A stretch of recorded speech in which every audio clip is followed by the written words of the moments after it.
Dear bright future study centre. Dear bright future study centre में आपका बहुत बहुत स्वागत है दोस्तों। ये देख सकते हैं आपको आज पेपर जो है फिजिक्स का कक्षा 12वीं का देखने को मिल रहा है। तो इस पेपर में जो क्वेश्चन हैं बहुत ही अच्छे हैं। इन क्वेश्चनों को अच्छे तरीके से याद कर लीजिए, क्योंकि आपके पेपर में जो है शायद यही क्वेश्चंस भी आ सकते हैं। तो इस पेपर के बारे में बताऊंगा मैं कि ये कहाँ से मिला हुआ है। यहाँ पर आप इनके निर्देश पढ़ लीजिए कि कौन सा क्वेश्चन किस नंबर पर आने वाला है और कितनी जो है नंबर का क्वेश्चन हमें कितने शब्दों में लिखना है, यहाँ पर आप पढ़ सकते हैं। इसके बाद हम सबसे पहले तुरंत ही चलते हैं, तो ज़्यादा टाइम न लेते हुए हम देखते हैं कि जो है सबसे पहले वैकल्पिक क्वेश्चनों के आंसर क्या क्या रखे गए हैं, तो ये देख सकते हैं। इसमें जो पहला क्वेश्चन है वैकल्पिक क्वेश्चन है। पहले क्वेश्चन में जो फर्स्ट प्रश्न रहेगा उसमें वैकल्पिक क्वेश्चन रहेगी, और इसमें देख सकते हैं पहले का जो आंसर है, बिंदु आवेश Q के कारण r दूरी पर स्थित विद्युत क्षेत्र की तीव्रता E, इसका ये हो जाएगा E समानुपाती 1/r²। ये याद रखिएगा, है ना। फिर है अगला क्वेश्चन, देखिए धारा के चुंबकीय प्रभाव की खोज की थी। तो धारा के चुंबकीय प्रभाव की खोज किसने की थी, ये आपको यदि पता नहीं है तो ये ऑप्शन बी सही है, ऑस्टेड ने।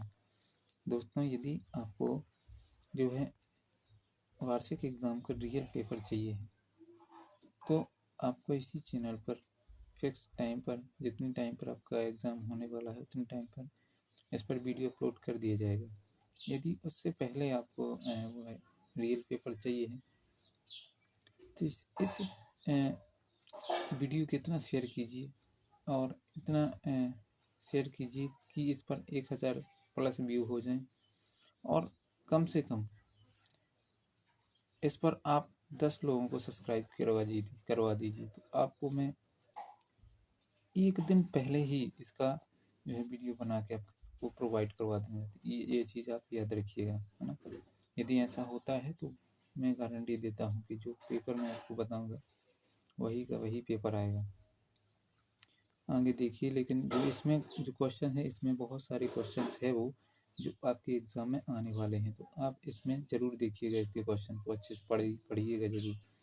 चुंबकीय फ्लक्स का पर ऐसे ही मात्रक है, तो इसका जो है चुंबकीय फ्लक्स पर ऐसे ही मात्रक वेबर कहलाता है ना, वेबर होता है। इसका दा नंबर का देखिए, निर्वात में विद्युत चुंबकीय तरंग का वेग होता है, तो ये पहला ऑप्शन इसका सही हो जाएगा। C बराबर 1/√ऑफ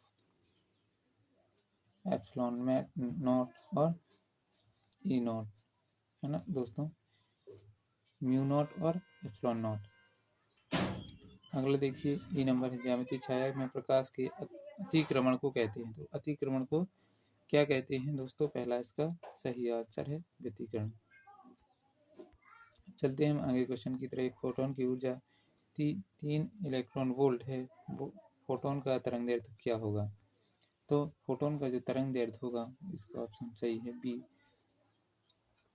412.5 nm, है ना। फिर है जहाँ नंबर 1 ग्राम पदार्थ की समतुल्य ऊर्जा होगी, तो क्या होगी समतुल्य ऊर्जा, इसका ऑप्शन 4 सही है, 9 × 9×10⁻13 जूल। ये याद रखिएगा दोस्तों, है ना। फिर इसके बाद चलते हैं हम रिक्त स्थानों की तरफ। तो रिक्त स्थान में बोल देता हूँ, आप जल्दी से लिख दिएगा। 2 समांतर चालक तारों में एक ही दिशा में धारा प्रवाह हो रही है, वे एक दूसरे को करेंगे, तो क्या करेंगे, इसमें आकर्षित भरना है। पहले वाले में आकर्षित भर देना है। धारावाही वृत्ताकार कुंडली के केंद्र पर चुंबकीय क्षेत्र उसकी तल की खालिस्तान होता है, तो लंबवत, इसमें लंबवत भरना है। जब एक इलेक्ट्रॉन चुंबकीय क्षेत्र के खालिस्तान गति करता है, तब उस पर कोई बल कार्य नहीं करता है, तो इसका क्षेत्र के अनुदेश लिखना है। इसमें क्या अनुदेश। दा नंबर ऑप्शन देखिए, यदि किसी प्रत्यावर्ती धारा परिपथ में ऊर्जा व्यय की दर 0 हो, तब परिपथ की धारा को खालिस्तान कहते हैं, तो वाटहीन धारा। कौन सी धारा, वाटहीन धारा। ई देखिए, ट्रांसफार्मर खालिस्तान के सिद्धांत पर कार्य करता है। तो ट्रांसफार्मर विद्युत चुम्बकीय प्रेरण के सिद्धांत पर कार्य करता है। फिर कुंडली में प्रेरित धारा की दिशा खालिस्तान के नियम से ज्ञात की जाती है। तो लेंज के नियम से ज्ञात की जाती है। ई नंबर प्रकाशित तंतु खालिस्तान के सिद्धांत पर कार्य करता है। पूर्ण आंतरिक परावर्तन के सिद्धांत पर कार्य करता है। फिर चलते हैं अपन, देखिए जोड़ियों की तरफ। जोड़ियों में देख सकते हैं, जोड़ियों को मैं जल्दी से लगवा देता हूँ, आप जल्दी से लगा लीजिएगा। पहले का जो है आपका ई नंबर सही हो जाएगा, ये वाला है ना, एम ई की पावर 4/b ε0 है ना।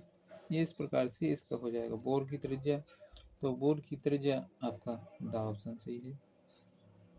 यदि आपने पढ़ा है तो आपको याद होगी, है ना। और फोटोन का संवेग, तो फोटोन का संवेग आपका ये ग ऑप्शन सही है, ये वाला है ना।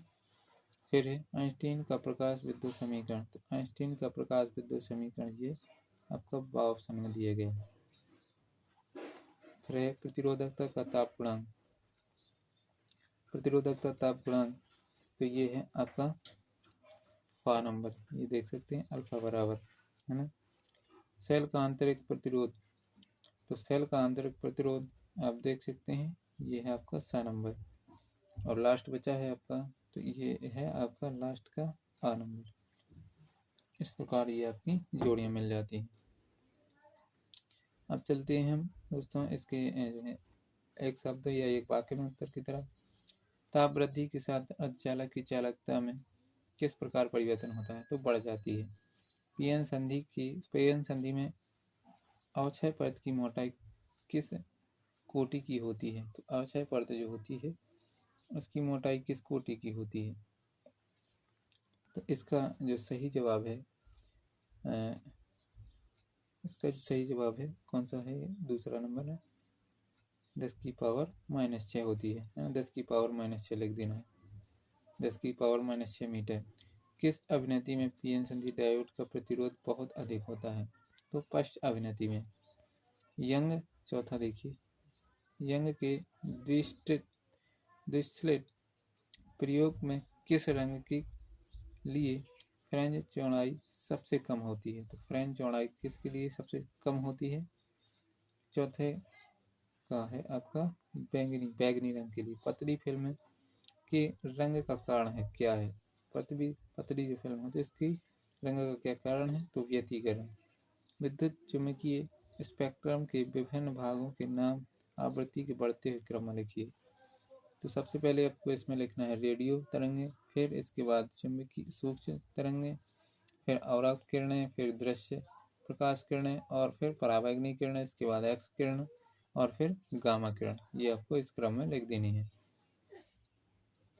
सातवीं का है, देखिए सातवीं का विद्युत चुम्बकीय स्पेक्ट्रम किस भाग की भेदन क्षमता सर्वाधिक होती है, तो इसमें गामा किरण होता है। अब चलते हैं हम क्वेश्चनों की तरफ। यदि दोस्तों ये क्वेश्चन आप तैयार कर लेते हैं तो इसमें इन्हीं में से आपके अधिकतर जो है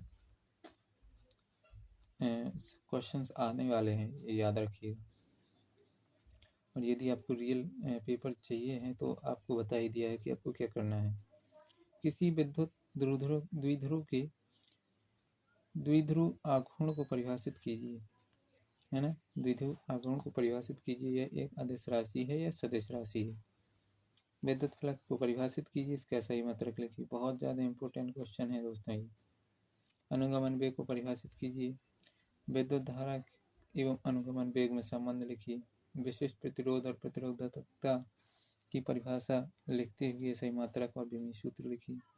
चल चुंबक धारा मापी की कुंडली के मध्य नर्म लोहे के क्रोड क्यों रखते हैं।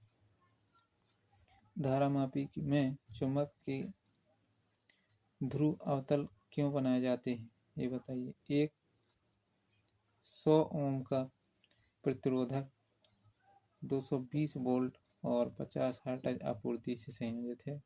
पहला है इसका परिपथ में, है ना, ये देख सकते हैं। पहला परिपथ में धारा RMS का मान कितना होगा, एक पूरे चक्र में कितनी नोट शक्ति व्यय होगी। अगला है AC आपूर्ति का शिखर मान 300 वोल्ट है, RMS वोल्टता कितनी होगी। और दूसरा है AC परिपथ में धारा का RMS मान 10 एंगस्ट्रॉम है, शिखर की धारा कितनी होगी, शिखर की जो धारा है वो कितनी होगी। पूर्ण आंतरिक परावर्तन की आवश्यक शर्तें लिखी है ना। दाढ़ी बनाने या मेकअप करने के लिए अवतल दर्पण का उपयोग क्यों किया जाता है। प्रकाश विद्युत प्रभाव की को परिभाषित कीजिए। इससे संबंधित आइंस्टीन का समीकरण लिखिए। द्रव्य तरंगों की कोई दो विशेषताएं लिखिए। हाइड्रोजन परमाणु में केवल एक ही हाइड्रोजन परमाणु में केवल एक ही इलेक्ट्रॉन है, किंतु उसके उत्सर्जित स्पेक्ट्रम में कई रेखाएं होती हैं, क्यों। यदि परमाणु में इलेक्ट्रॉन अपनी कक्षा में स्थिर हो तो क्या होगा। नाभिकीय विखंडन और नाभिकीय संलयन में दो प्रमुख अंतर, ये बहुत ही ज़्यादा इम्पोर्टेंट है। कारण लिखिए। नाभिकीय विखंडन के लिए केवल न्यूट्रॉन की ही उपयुक्त होता है। नाभिकीय संलयन अभी तक पृथ्वी पर एक प्रायोगिक और नियंत्रित ऊर्जा स्रोत के रूप में क्यों प्रयुक्त नहीं हुआ। 13वां क्वेश्चन, समांतर प्लेट संधारित्र की धारिता के लिए व्यंजक स्थापित कीजिए। गॉस की प्रमेय लिखिए और सिद्ध कीजिए। ये बहुत ही ज़्यादा इम्पोर्टेंट क्वेश्चन है। किसी विद्युत परिपथ के लिए किरचॉफ के नियम लिखिए। किरचॉफ के नियमों के आधार पर व्हीटस्टोन सेतु के सिद्धांत को स्थापित कीजिए, है ना। ये 15वां क्वेश्चन देख सकते हैं आप। ये आपको न्यूमेरिकल क्वेश्चंस दिए गए हैं। फिर 16वां क्वेश्चन में दो लेंस जिनकी फोकस दूरियां F1 F2 हैं संपर्क में रखे गए हैं। यदि इस प्रकार निर्मित संयुक्त लेंस की फोकस दूरी f है तो सिद्ध कीजिए 1/f बराबर 1/f1 प्लस 1/f2। किसी गोली दर्पण के लिए दर्पण सूत्र की स्थापना कीजिए। पीएन संधि डायोड क्या है। पीएन संधि डायोड की कार्यविधि अग्र अभिनेत्री और पश्चात अभिनेत्री में विद्युत आरेख खींचकर समझाइए। दृष्टिकरण क्या है। विद्युत परिपथ खींचकर पीएन संधि डायोड की पूर्ण तरंग दृष्टिकारी की क्रिया को समझाइए। ट्रांसफार्मर का वर्णन कीजिए, निम्न बिंदुओं के आधार पर कीजिए, है ना। सिद्धांत ट्रांसफार्मर के प्रकार, परिणमन अनुपात के सूत्र का निगमन, नामांकित रेखा चित्र। प्रत्यावर्ती धारा जनित्र का वर्णन निम्न शीर्षों के अंतर्गत कीजिए। सिद्धांत, नामांकित रेखा चित्र, प्रमुख भागों के नाम, कार्यविधि। 19वां क्वेश्चन है संयुक्त सूक्ष्मदर्शी का वर्णन निम्न शीर्षों के आधार पर कीजिए। तो यह है प्रतिबिंब बनने की व्यवस्था के किरण आरेख, है ना। ये इस प्रकार से देख सकते हैं आप दोस्तों, इनको पढ़ लीजिएगा क्योंकि अब अपना जो वीडियो है काफ़ी बड़ा हो चुका है। और देख सकते हैं दोस्तों, बाकी आपको यदि रियल पेपर चाहिए तो मैंने बता ही दिया है कि आपको क्या करना है।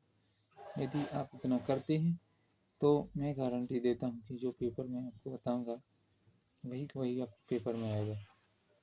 तो आज के लिए इतना ही दोस्तों, मिलते हैं अगले वीडियो में अगले फैक्ट के साथ। तब तक के लिए बहुत बहुत धन्यवाद।